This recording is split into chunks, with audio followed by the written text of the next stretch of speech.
Thanks for sparing the time to listen to this Junior Club Competitions Framework presentation from England Hockey.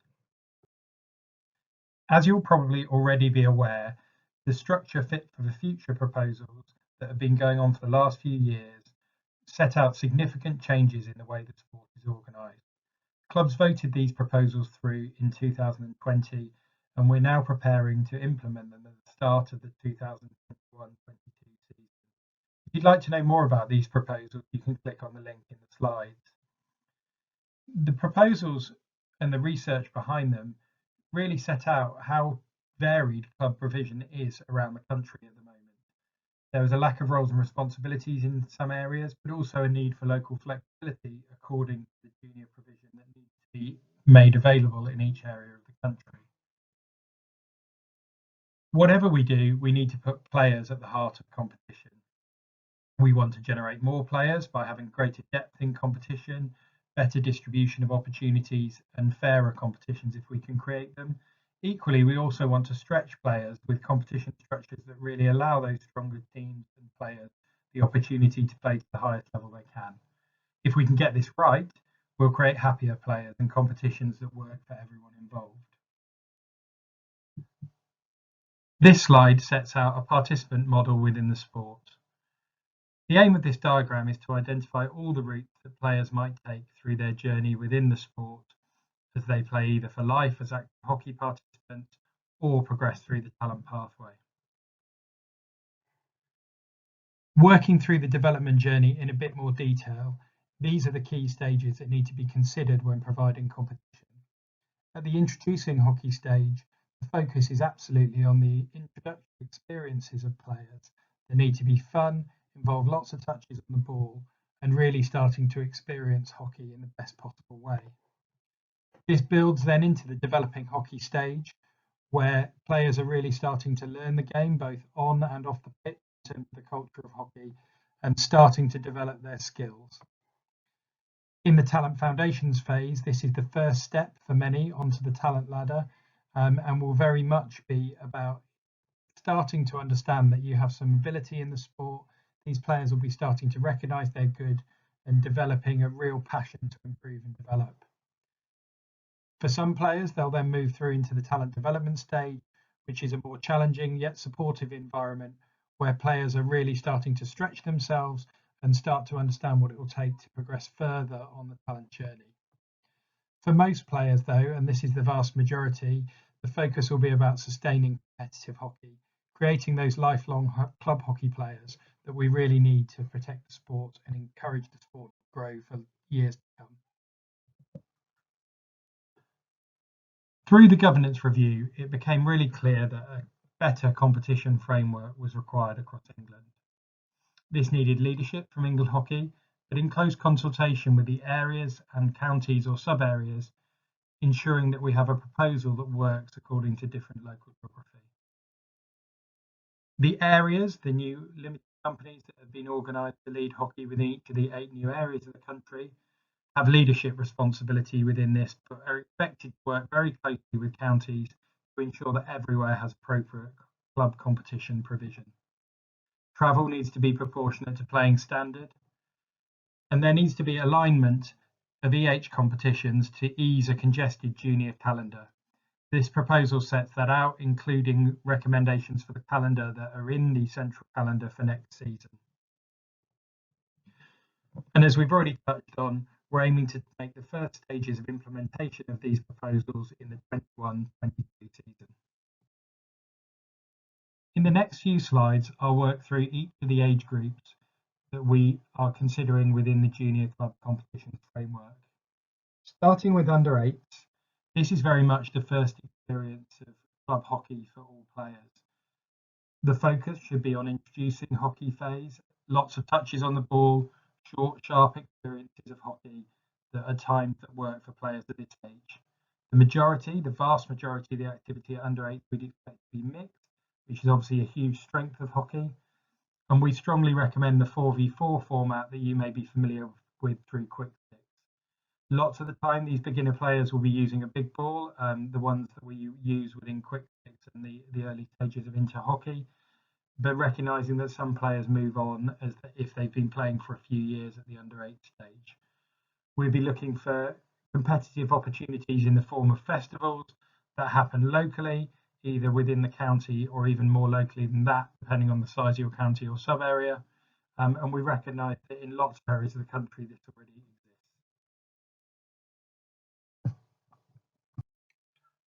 At under 10s, that's still in the introducing and developing hockey stage, the competition format will be inter-hockey. This is mostly 7v7, although we encourage local flexibility on this if required with the agreements of participating teams. Competitions will be mixed or single gender. Again, there's flexibility locally on that. We'd really encourage the festival format that most people already play in this, with some regrading between events if necessary to create tiers if the participating teams are uneven. This is something that's done to great effect in some areas of the country and something we can offer advice on if anybody needs to consider this. In general, though, we don't recommend streaming or creating leagues at this level, but moving from festival to festival is the best way to encourage the best experience for players. The more competitive format of this will be the EH Inter Hockey Championships. Many will already be familiar with, that go from the county or sub-area round to an area final. Moving to the under 12s, this is erring more towards developing hockey, where the majority of players will have been playing for some time, although recognising there may be some players who are newer to hockey who are still at the introducing phase. So we need flexibility in the under 12 age group still. We'll be moving more towards single gender activity here, although there can be room for mixed if that's required locally. The competition format will be inter hockey, the 7v7 format, probably using goalkeepers now in the majority of areas, but again, flexibility if required to play without them. And moving to a festival or a central venue league model is what we expect to see in most areas. Competitions may have tiered entry, where clubs may have multiple teams, or regrading between events to avoid mismatches between competitions. And we're supportive of that if that's the best way to create the best experience for players. The England Hockey Inter-Hockey competition will be in a round-robin format that will move from county to area, leading to a national final, something that most people will be familiar with. Moving to the under 14 and under 16 age groups, this is where the more significant change is proposed. The aim here is to much better align the provision from England Hockey in terms of the competitions that we have run to local area provision, and the governance changes we're going through allowed us to do that in a more coordinated way. On the left-hand side of this diagram, you'll see the local competitions that clubs will take part in. These are the more local leagues that you'd expect to see, or regular competitions that you'd expect to see, that will progress through and allow for the appropriate tiered or local competition to exist for under 14s and under 16s, right through from clubs that might be entering local under 14 competitions and don't have the strength to travel or compete at higher levels, through to those strongest junior club teams who are looking to compete at a national level. On the right-hand side is the England Hockey Knockout Championships, which are moving to a straight knockout and plate format, which should create more space in the calendar for local competitions to exist in a complementary way with provision from England Hockey. Looking at this provision in a bit more detail now for under 14s and under 16s, I'll start by breaking down a bit more information on Tier 4 and Tier 3.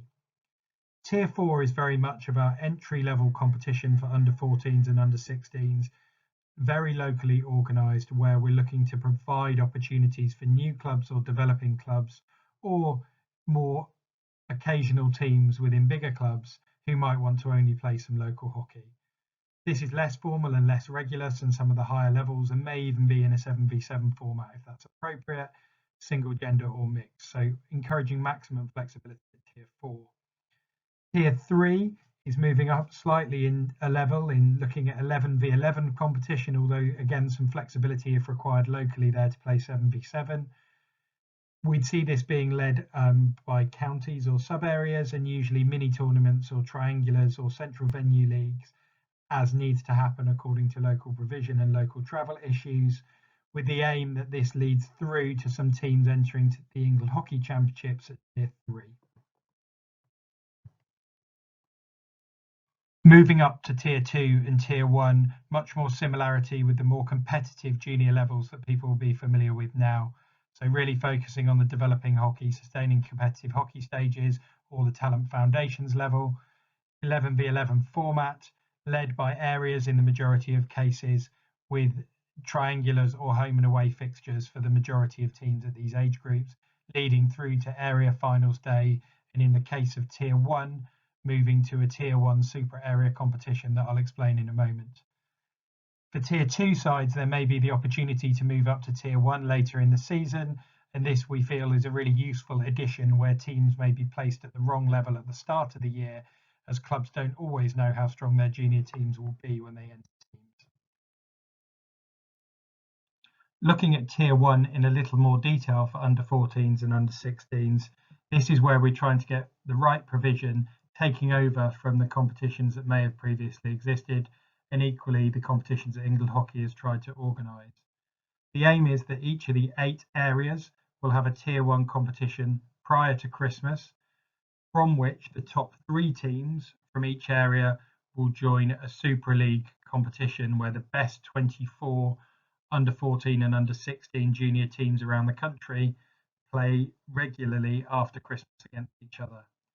The remaining teams who don't make it through to the Super League competition will play within their area at Tier 1B, and that may include some teams from Tier 2 that are added to Tier 1B to ensure that the relative competitiveness of teams can be rebalanced within a season to make competition as fair and as stretching for all those involved as possible.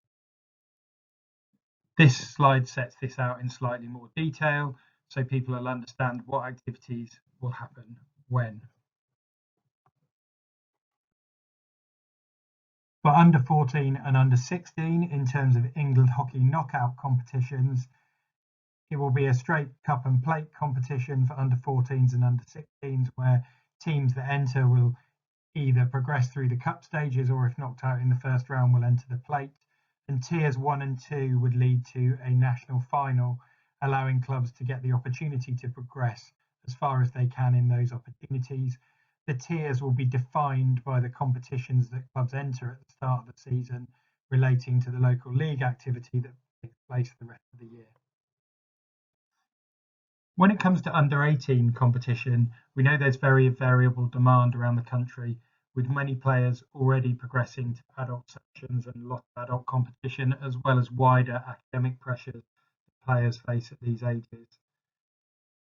What we've tried to set out here is the opportunity for some competition within areas, as you can see on the left-hand side of the diagram, as well as continuing the national championship that England Hockey runs that are popular with some clubs. The amount of under 18 competition will very much be led by demand within each of the areas. This slide then just sets the under 18 competition out in slightly more detail to build on the previous slide.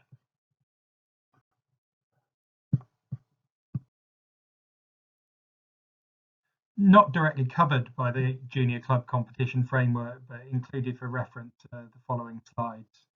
In terms of development leagues, or badges and Dixons, as it's known around various areas of the country, we continue to be supportive of those. Generally, they happen on a Saturday, so they won't clash with the junior club competition activity we're proposing on Sundays. They happen 11-a-side or 7-a-side, sometimes during the winter, sometimes during the summer, according to local demand. We continue to be supportive of those where they're required, the opportunities that help with that transition from junior to senior hockey. In terms of indoor, looking to continue on the structure we have for indoor hockey for the moment, looking at under 16s and under 18 competition, with progression through county, area, national championships, etc. on the right-hand side of the diagram that people will be familiar with, but also offering local indoor opportunities where there is demand. We recognise that the costs of indoor are prohibitive to some people that want to play, but equally there are areas where there's real enthusiasm for indoor, and that competitive activity will need to be made in a way that's complementary to the wider junior club competitive framework. Looking at county or sub-area representative hockey now, This will be what people will be very familiar with in terms of local development centres leading to county hockey teams, formerly known as academies. With the talent changes we're proposing, moving to some club and school-based talent activity, we absolutely see a continued place for county hockey. Development centres, which are largely held between April and August around the country, we should see continue to happen. The real focus for those is introducing hockey players to county or sub-area hockey initially and providing coaching opportunities for players, and then moving through to county representative teams, formerly academy centres, that are really looking at those players at the developing hockey or the talent foundation stage. As we know, the appetite for county hockey, particularly in the under 13 to under 15 age groups, is high.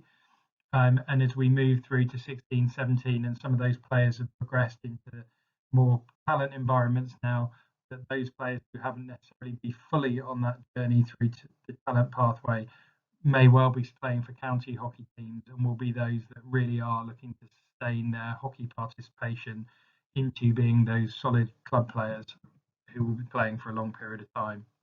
The dates are set in the calendar and they aim to be complementary to club activity. In terms of the calendar issued by England Hockey, we strongly recommend that all areas and all organisers follow this calendar. We've spent a lot of time working through the detail of the proposed calendar for next season, working with areas and various people that run leagues around the country to try and come up with a calendar that works best for everybody. There are fewer England hockey dates within this calendar on Sundays for clubs, more club dates and more local club league dates, which should create less conflict and clearer weekends for players with much more sense of what the priorities are each weekend.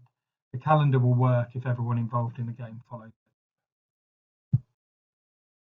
So what are the timelines and next steps?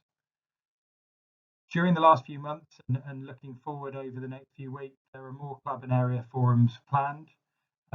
You have made indicative entries of many clubs through the form that England Hockey has sent out recently, but there'll be follow-ups from each of the areas on those forms to make sure we captured your club team correctly. As we head into July and August, competition structures and the fixtures will be generated by the various area organisers or county organisers, and there will be local deadlines set in each of the areas for final confirmation of the number of teams you plan to enter. In September, England Hockey competition entries will close. Some of the higher tiers may be slightly earlier than that, but the bulk of the entries will be closed by then. And later in September and into October, the competitions will commence.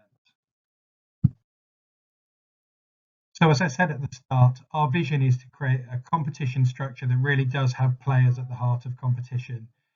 It needs to encourage more players so there's greater depth in competition and a healthier sport for the long run, provide more distribution of opportunity so it's fairer in terms of the opportunities for young people around the country, create that stretch, as we said, providing competition structures for those players and teams that really want to progress, provides the necessary competitiveness to allow those teams to get what they need from competition, and ultimately create happier players with competitions that really work for the teams and players involved, and provide the breadth and depth of competition we really need for years to come.